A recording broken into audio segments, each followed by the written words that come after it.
Because at 9:30 this morning, we were actually running an exercise for over a company of 1,000 people in London, based on simultaneous bombs going off precisely at the railway stations that happened this morning.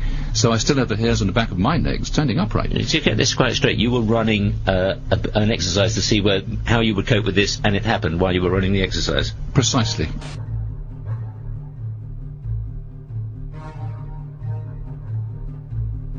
Supposed to believe is some kind of coincidence, there was also an anti-terrorist drill going on 7/7. And again, just like 9/11, they were talking about attacks on the same targets, the same kind of tube stations, and exactly the same time as the actual attack happened, providing some kind of cover for what must be operations orchestrated in some way by the state.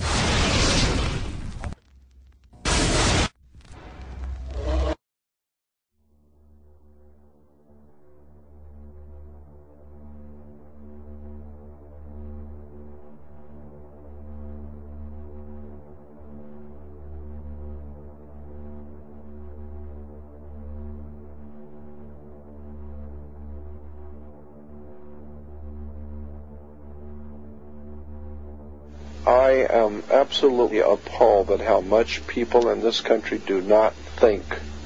We are given to understand that an Arabic guy out there up in the mountains financed the most elaborate attack on this country. Do you think some people in a cave were able to have NORAD stand down? Do you think that people in a cave were able to have all of this happen? And when I think about how many Americans were killed in New York City, and believing as I do that this thing was a setup job, this is a textbook operation that Nazis used, and they've used it over and over again. America has been suckered in one more time. I don't have to tell you things are bad. Everybody knows things are bad. The dollar buys a nickel's worth. Banks are going bust. Shopkeepers keep a gun under the counter. Punks are running wild in the street, and there's nobody anywhere who seems to know what to do, and there's no end to it. We know the air is unfit to breathe, and our food is unfit to eat. We sit watching our TVs while some local newscaster tells us that today we had 15 homicides and 63 violent crimes, as if that's the way it's supposed to be. We know things are bad, worse than bad. They're crazy. It's like everything everywhere is going crazy, so we don't go out anymore. We sit in the house, and slowly the world we're living in is getting smaller, and all we say is, please, at least leave us alone in our living rooms. Let me have my toaster and my TV and my steel-belted radios, and I won't say anything. Just leave us alone. Well, I'm not going to leave you alone. I want you to get mad. I don't want you to protest. I don't want you to riot. I don't want you to write to your congressmen, because I wouldn't know what to tell you to write. I don't know what to do about the depression and the inflation and the Russians and the crime in the street. All I know is that first, you've got to get mad. You've got to say, I'm a human being. God damn it. My life has value.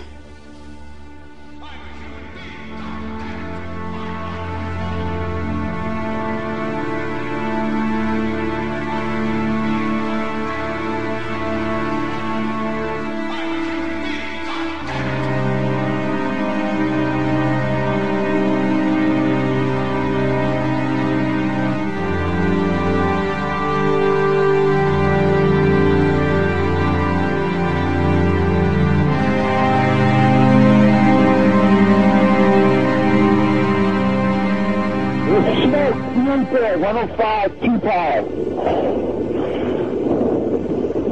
It's really bad. It's black. It's iron. My wife thinks I'm all right. I called her and said I was leaving the building. I was fine, and I'm banged. It's 3 of us, 2 broken windows. Oh, God!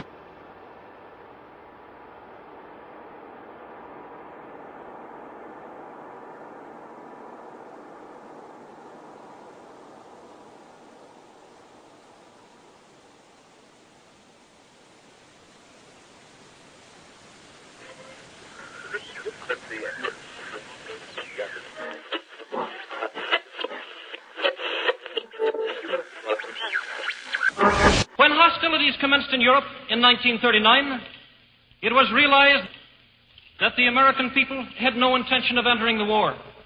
But they believed that this country could be enticed into the war in very much the same way that it was enticed into the last one. They planned, first, to prepare the United States for foreign war under the guise of American defense. Second, to involve us in the war step by step without our realization. Third, to create a series of incidents which would force us into the actual conflict. These plans were, of course, to be covered and assisted by the full power of their propaganda. Our theaters soon became filled with plays portraying the glory of war. Newsreels lost all semblance of objectivity, and they have used the war to justify the restriction of congressional power and the assumption of dictatorial procedures on the part of the President and his appointees. A fear campaign was inaugurated. We cannot allow the natural passions and prejudices of other peoples to lead our country to destruction.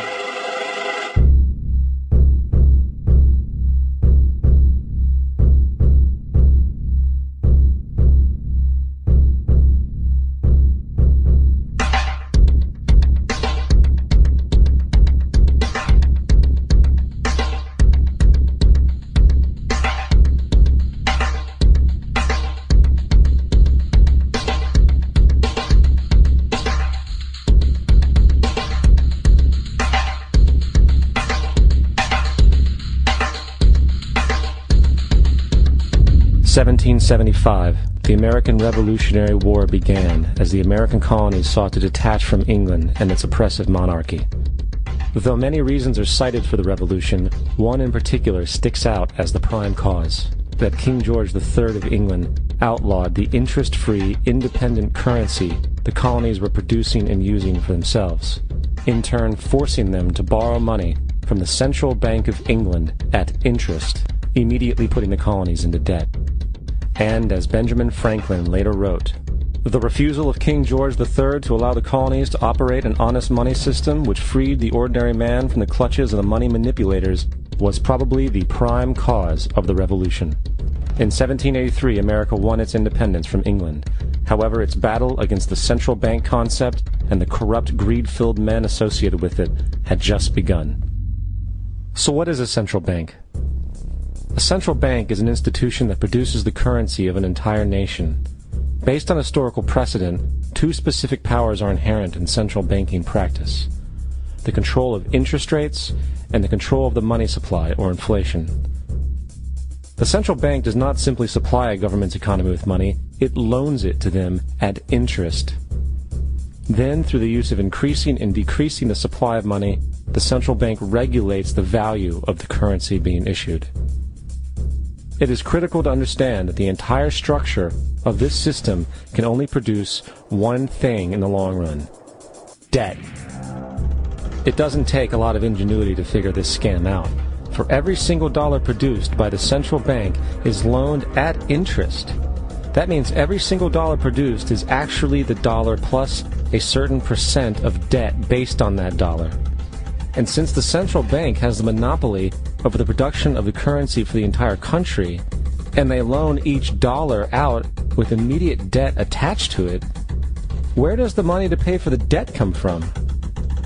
It can only come from the central bank again, which means the central bank has to perpetually increase its money supply to temporarily cover the outstanding debt created, which in turn, since that new money is loaned out at interest as well, creates even more debt.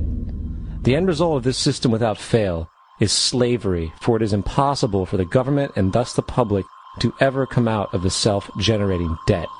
The founding fathers of this country were well aware of this.